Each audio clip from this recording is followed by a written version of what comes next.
Okay, welcome to another episode of AnecDotes, and this one is a special Christmas edition.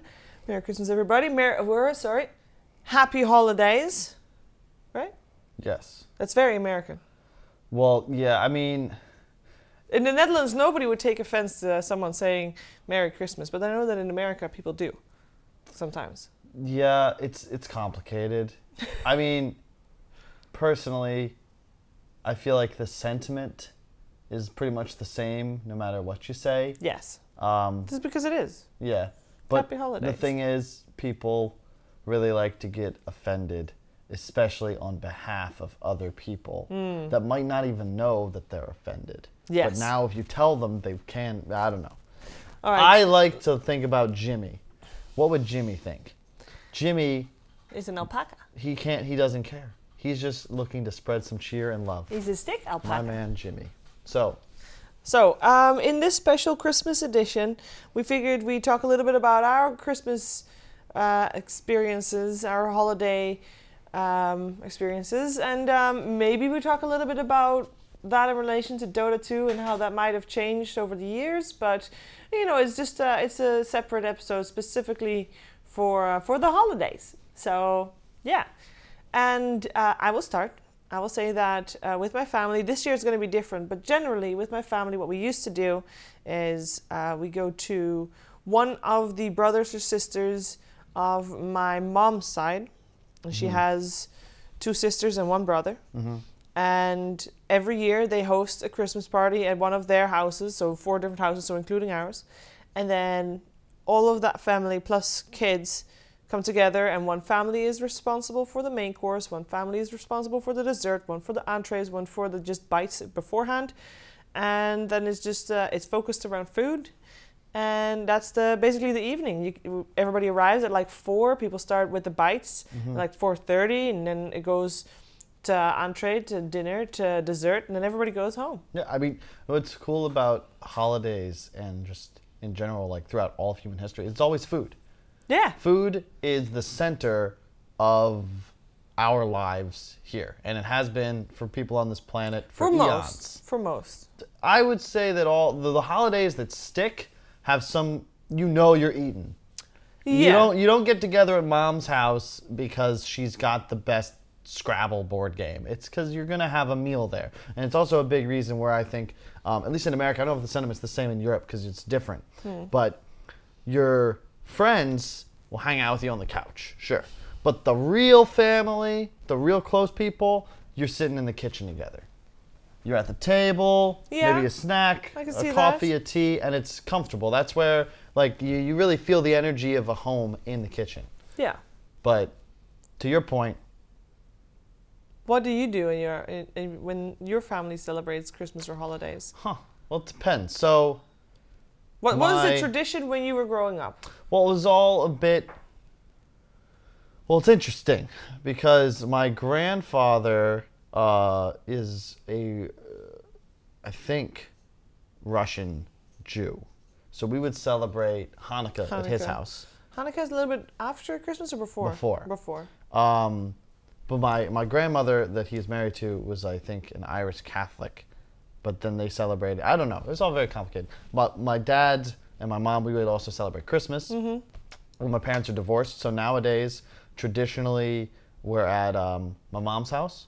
I personally, because my dad and my stepmom got married on New Year's Eve. Oh, really? Yes. So I'm usually with my mom for Christmas. Why did they decide to do that? You'd have to ask them. It's a cute story, though. Okay, because it seems like an odd decision for a day, you know, because it's a day that people are going to celebrate anyway. Yes. So normally people Well, they were in New York City. It's a thing. It's a... Really, is it? Yeah. Okay. Well, like Times Square in New York City. Well, that's more like a New Year celebration thing. Yeah, but it's complicated. Okay. There was a reason. I'm not going to share it. If my dad wants to come on the podcast, he can explain. Yeah. But I try to be with my mom's side because her sister is the mom of 5 cousins, of which Josh is one. So they're always close by. Usually we come in and out of people's houses as the day goes on. There's some friends that come by. But in general, Christmas is just a day to spend in your pajamas. Really? My mom makes fudge, and it's the only Ooh. time I really go crazy on the snacking, because she makes a homemade fudge, which is essentially just like fluff, butter, sugar, and chocolate. Sounds pretty good. But it's delicious. So if you do, because for me, for our Christmases that I said spend with family, we always dressed up. I wish we did. We did that when we were very little kids. Okay. We would have literally, it was more for Thanksgiving, but we would do it on Christmas as well. My cousins and I would put on a show for the parents. And we would have costumes, we would play games, we would perform. My favorite is still when my two cousins and I did the Englishman that went up the hill and came down with all the bananas, which is a scene from VeggieTales. Don't know it. Must be very American. We did a limerick, a 5-line poem off once a year, but it's whatever, kid stuff. Yeah. Going back to the whole food thing, all cultures throughout human history share an appreciation for food, song, and dance. And to me, that's the holidays are all about. You get your loved ones together, and you're festive, regardless of what you call your holiday. Yes, this is true. One thing I also have to add there, because in the Netherlands you also celebrate something on the 5th of December, which is not Christmas, but it is still Santa Claus, but then a different history of Santa, if you will. And that also revolves a lot around food, but that's where the presents are handed out. Like as a kid, that's when I would get presents rather than at Christmas. So Christmas is not necessarily for us about the presents. It's really about the family bit of it, while the presents part is like earlier in December. We would do, the only special twist we had was on Christmas Eve. You always get one present. Okay, because normally you get the presents on the morning after Christmas Eve, right? Yes, Christmas Day. Yes. But we get the one, and usually it's something very comfy. Pajama pants, often. And that's why everybody's wearing pajama pants on Christmas Day. And then you're like, oh, my pajamas, and you put them on immediately, and you wake up, and you're never taking those bad boys off. It's really cool, because you'll see on certain holidays in America, like the walking around unwritten dress code, totally out the window. Everyone's got slippers on. You got your Rudolph pajamas. I could walk into a store with this and with like a hat on him, and just it would be no problem. Everyone would just take it in stride. Was it cold for you? December cold for you where you live? Yes. Well, where my mom lives, yes. My dad's in Florida. Okay, because you're saying like wearing. This is what my Christmas looks like, which is why I chose trees. the shirt. Bright trees, a breeze. Snow. I chose this shirt because, well, Owen says it's a very Dutch shirt, and also because it's warm and comfy, and I couldn't find my Christmas sweater, so this is like next best thing. And it's very warm. Comfy. It is very comfy. It's comfy to the point where it's a little bit on the itchy side sometimes, but only like I can still move around properly. But it's nice. It's got long sleeves and long, like it's warm. I think there is people don't appreciate. And if you were to get a gift for any of your loved ones, I promise you, high-quality socks and underwear go a long way. They do. They're dumb when you're kids and you're all upset about it because it's not a toy, but a sweater as well, anything cozy, they put that on, they're going to think it's like receiving a hug. You know what? Distance. When adults buy socks for themselves, they'll go to an H&M or some other store where they can get 10 socks for $3, and the quality is going to be shit. Yep. And it's going to be just, socks because you got to buy them. So when you do get time or you get a present that is the special comfortable socks, you're actually able to notice the difference between the comfortable socks and the socks that you've been just buying because they're cheap. And I think most people are cheap about those type of socks anyway. And outside of anything that provides immediate comfort or consumption, a la food and chocolate, which are also fine gifts, I highly back practical gifts of a slightly higher quality than someone would buy for themselves. Yes. Things like wallets, watches, sweaters. Those are difficult gifts to do, though. Yeah, because, well, I guess your budget is normally a little bit higher because you don't do presents beforehand, because if you're buying a wallet, I think a wallet is something that is very personal. You got to carry that around all the time. I wouldn't want anybody else to buy me a wallet. Okay, okay. And I might have already have a good wallet. Same thing goes for a watch. It is a fashion icon. Unless you know this person is like wearing multiple watches all the time. I think wearing watches, if you don't normally wear a watch, you don't want one that someone else chose for you. That's true. Like those two examples are very fashion sensitive. For me, it's less about. I guess that's a good point. I like one of my favorite gifts. My stepmom went to Guatemala. She brought me back like a hand woven hammock. I haven't really used it as much as I should because it's a pain to tie to a tree and stuff. Yeah. But I like having it, and I think that is like a super. The idea that a gift it required some sort of access. Like you couldn't have got it from Amazon or from a store. You had to go out in like the world and find it. I've gotten chopsticks from China and given them as a gift because they're like made from some, I don't know. I have no idea what I'm talking. I don't buy gifts for people, okay? You wanna tell me how your holiday season changed with Dota 2? With your stopped focus? existing. No, I'm just kidding. Did it actually? Because no, I know some tournaments. I know, for example, for my personal experience, I had a Christmas where in between Christmas and New Year there was the town, the first Mafia LAN that there was. Man, I'd love to have another. Me too. And I know that there's people out there who would love to watch it as well. I'm not sure if there would be people willing to fund it, which is the other big problem, I guess, or organize it for that matter. But that was the first time where, for example, I flew back during New Year's. It's like 12 o'clock in a plane. Yay. Yep. It's like it's very different now than it was before.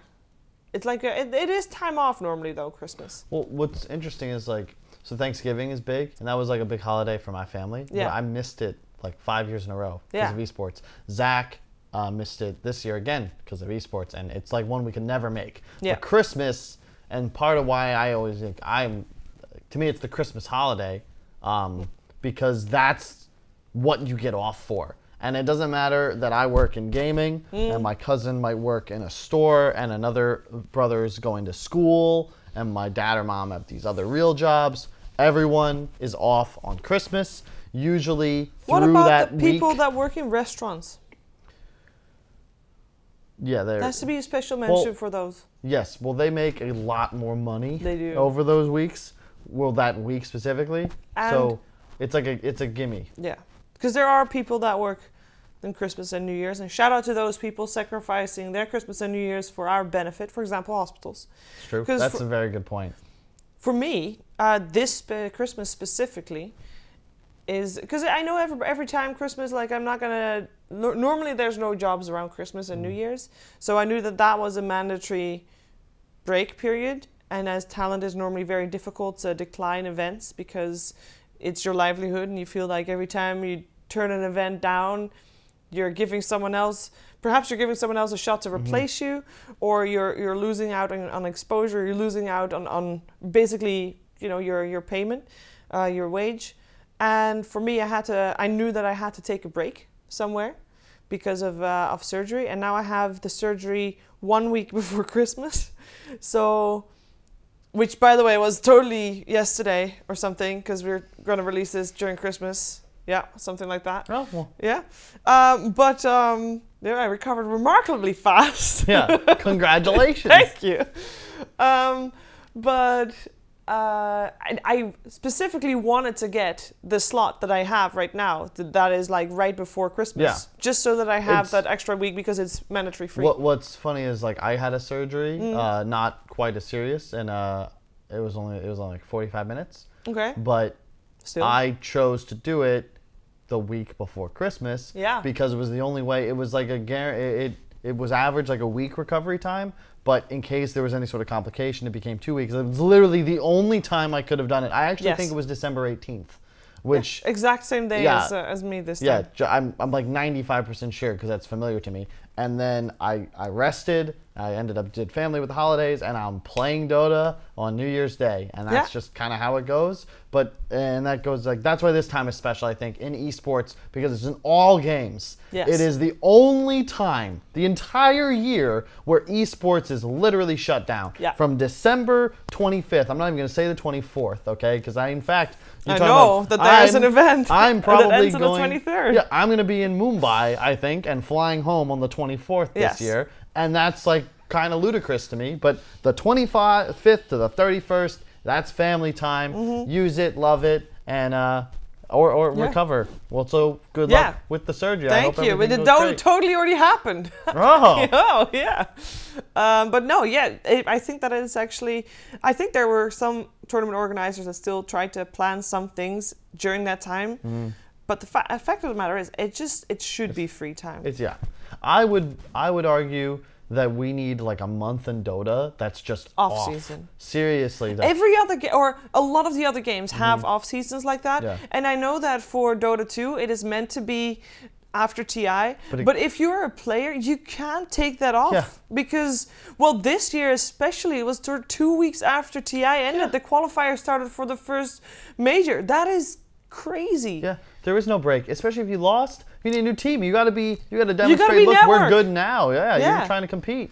Ooh, especially when you consider 12 teams make it off points. That first major that could have locked up. You know, TNC they finished 5th, 6th. That might be enough points to get them all the way to TI.